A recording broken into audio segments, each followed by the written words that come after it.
Welcome back to my new video help BD. ফটোশপের আরেকটি নতুন টিউটোরিয়ালে সকলকে স্বাগতম। তো আমরা আজকে আলোচনা করব কিভাবে ফটোশপে এই ইমেজকে রিসাইজ করা যায়। এজন্য ভিডিওটি সম্পূর্ণ দেখবেন এবং যারা আমার চ্যানেলে নতুন দর্শক আছেন চ্যানেলটিকে সাবস্ক্রাইব করে রাখবেন। ফ্রিল্যান্সিং এবং গ্রাফিক্স ডিজাইন রিলেটেড সমস্ত ধরনের টিউটোরিয়ালগুলো আপনারা আমার এই চ্যানেলের মাধ্যমে পেয়ে যাবেন, সেজন্য আপনারা জাস্ট কমেন্ট করবেন। তো চলুন শুরু করি আজকের ভিডিও। তো ফটোশপে ইমেজ রিসাইজ করার জন্য প্রথমে আমি একটা ফটো নিয়ে নিচ্ছি। জাস্ট ফটো নিয়ে নিই। আচ্ছা, আমি এই ইমেজটাকে নিলাম। ইমেজটিকে নেওয়ার পরে ফটোশপে একটা ইমেজ বিভিন্নভাবে রিসাইজ করা যায়। যেমন আমি দেখিয়ে দিচ্ছি কোন কোন পদ্ধতিতে আপনারা সেগুলো করতে পারেন। তো প্রথমে আমি দেখাই, এই ইমেজটি ওপেন হওয়া অবস্থায় ইমেজ মেনুতে যাবেন। ইমেজ মেনু থেকে ইমেজ সাইজ, এখানে দেখতে পাচ্ছেন ইমেজের সাইজটা দেওয়া আছে। আমি জাস্ট একটু ছোটো করে নিই এটা। এখানে দেখুন এই ইমেজের বর্তমান যে সাইজটা, সেই সাইজটা এখানে শো করছে। এখানে ইঞ্চিতে দেওয়া আছে। আপনারা বিভিন্ন ডাইমেনশনের শেপগুলো করতে পারেন, যেমন প্রেজেন্ট, পিক্সেল, ইঞ্চি, সেন্টিমিটার, মিলিমিটার ইত্যাদি মাপে আপনারা করতে পারেন। আর এখানে দেখতে পাচ্ছেন একটা লক চিহ্ন দেওয়া আছে। যখন এখানে লক চিহ্নটি দেওয়া থাকবে, তার মানে আপনি যখন ওয়াইডটা চেঞ্জ করবেন তখন অটো তার সাথে রিলেটেড হয়ে হাইটটাও চেঞ্জ হয়ে যাবে। আর যদি এখানে এই লক চিহ্নটি ক্লিক করা না থাকে, এখন দেখুন এখন এটা লক চিহ্ন আছে। আর যদি এটা লক না থাকে তাহলে আপনারা দুইটাই নির্দিষ্টভাবে পরিবর্তন করতে পারবেন। তো এখানে লক দিয়ে রাখি। এখন এটাকে যদি আমি চাই ছোট করব অথবা বড় করব, এখন এটা আছে 13.346 বাই 20 ইঞ্চি। এখন আমি চাচ্ছি ছবিটাকে আরও বড় আকারে করা দরকার আমার। ধরুন আমি 18 ইঞ্চি করে দিলাম। তখন দেখুন অটো ছবিটি বড় হয়ে গেল এবং এখানে 20 ছিল 26 হয়ে গেছে, এখানে 13 ছিল 18 করে দিলাম, এখানে অটো বেড়ে গেছে। তো এইভাবে করতে পারেন। অথবা এখন আপনি যদি মনে করেন ছবিটি আরও ছোট করা দরকার, সেক্ষেত্রে আপনি ছোট করে দিতে পারেন। জাস্ট আমি এখানে টাইপ করে দিলাম 5।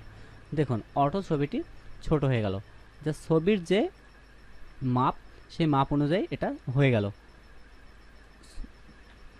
তাহলে জাস্ট আপনারা এখানে যেটা টাইপ করবেন সেটা হয়ে যাবে। এখন দেখুন এখানে যে লক চিহ্নটা, এটা যদি তুলে দিই আমি, তাহলে এখানে যদি আমি বাড়াই, জাস্ট বাড়ালাম 10 ইঞ্চি বাড়ালাম, দেখুন ছবিটা একটু চ্যাপ্টা হয়ে গেছে। আমি আরেকটু বাড়াই, মনে করেন 15, দেখুন ছবিটা চ্যাপ্টা হয়ে যাচ্ছে, মানে ওয়াইড বাড়ছে, হাইটে বাড়ছে না। আর যদি এখানে দিয়ে দিই এটা, তাহলে দেখুন অটো দুইটা বেড়ে যাবে। এখন যদি এখানে আমি দিই 15 ইঞ্চি, এখন এর সাথে রিলেটেড হয়ে বেড়ে গেছে। তো এভাবে আপনারা রিসাইজ করতে পারেন। এখান থেকে জাস্ট ওকে দিলে হয়ে গেল। এছাড়াও আপনি যদি মনে করেন, তাহলে এখানে দেখুন ক্রপ টুলের মাধ্যমে সেটা করতে পারেন। এখন ক্রপ টুলে এসে দেখেন এখানে মাপ দেওয়া আছে। একইভাবে ওই ক্রপ টুলে এসে এখানে আপনি বিভিন্ন মাপ দিয়ে একইভাবে আপনি করতে পারেন। যেমন ধরুন এখানে একটা মাপ দেওয়া আছে 1.5 বাই 1.9। এই মাপে ছবির দেখুন, এই মাপে সরি ডোন্ট ক্রপ। এখন দেখুন এখানে যে মাপ দেওয়া আছে এই মাপে অটো ছবিটি হয়ে আছে। এখন জাস্ট আপনি আপনার ইচ্ছা অনুযায়ী করে নিতে পারবেন। ছবিটাকে নিচু করে নিচু, উপরে করে উপরে, যতটুকু আপনার দরকার সেই মাপে আপনি করে নিতে পারেন। জাস্ট আমি ইন্টার দিলাম। দেখুন এই ছবিটা এখন এই মাপে হয়ে গেছে, 1.5 বাই 1.9 এই মাপে হয়ে গেছে। এছাড়াও আপনি যদি মনে করেন এখান থেকে, এই যে দেখছেন এখানে হাইট ওয়েট, এই যে এখন যদি আপনি বাড়ান, তাহলে দেখুন যেই দিকে ইচ্ছা সেই দিকে আপনি বাড়াতে পারছেন। ছবিটা ডানে বামে ওপরে নিচে সব দিকে ইচ্ছা মতন ছবিটিকে বড় করতে পারবেন। এখন কথা হলো, ছবিটি তো বড় হচ্ছে কিন্তু অরিজিনাল যে ছবিটি আপনার সেটা তো বড় হচ্ছে না। এভাবে করলে আপনার ছবিটি ওপরে নিচে সাইডে সব দিকে বৃদ্ধি পাবে, কিন্তু আপনার মেন যে ছবি সেটা তো বাড়ছে না। এটাকে বাড়ানোর জন্য আপনারা এই ইমেজ মেনু থেকে এইভাবে করতে পারেন। এছাড়াও যদি চান সেক্ষেত্রে আপনারা আরও পদ্ধতি আছে। যেমন এখানে ফাইল থেকে নিউ এ গেলেন, নিউ থেকে জাস্ট এখানে একটা উইন্ডো দেখতে পাচ্ছেন, এখানে একটা মাপ দিতে পারেন। পিক্সেল আছে, আমি ইঞ্চিতে করে দিলাম। আমি জাস্ট এখন 5 ইঞ্চি বাই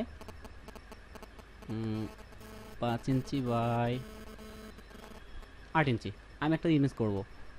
এখান থেকে রেজলিউশন 300 দিয়ে দিলাম। জাস্ট ওকে, একটা পেজ নিলাম, ইচ্ছা মতন আমার একটা পেজ নিলাম, এই সাইজে আমি ছবিটা করবো। তাই এখান থেকে ছবিতে এসে জাস্ট ছবিটিকে ড্র্যাগ করে ধরে নিয়ে অ্যাড করে ছেড়ে দিন। দেখুন এই ছবিটা কিন্তু সাইজটা অনেক বড় আছে। এখান থেকে যদি দেখাই আমি, 21 ইঞ্চি বাই 21 ইঞ্চি আছে ছবিটি। এখন এই ছবিটিকে যদি আমি এখানে টেনে নিয়ে যাই, এখানে দেখুন। আর আমি এই মাপটা নিয়েছি কতটুকু, জাস্ট এখান থেকে দেখতে পাবো 5 ইঞ্চি বাই 8 ইঞ্চি। সেই পেজের তুলনায় ছবিটি অনেক বড়।